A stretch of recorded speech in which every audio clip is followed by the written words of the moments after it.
Imagine that you were sent to jail for 27 years of your life just because you wanted a little bit of justice, a little bit of equality, a little bit of dignity.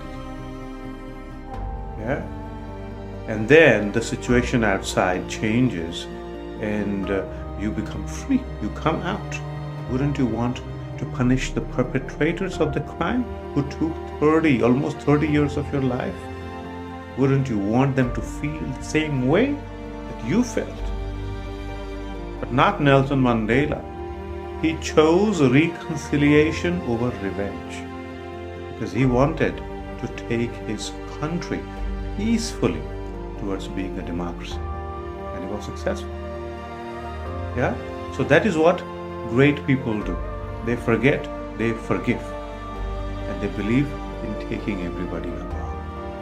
Yeah? So today is International Nelson Mandela Day, and on this day, I wish that may there be a day that we see where every soul on this planet is treated as equal.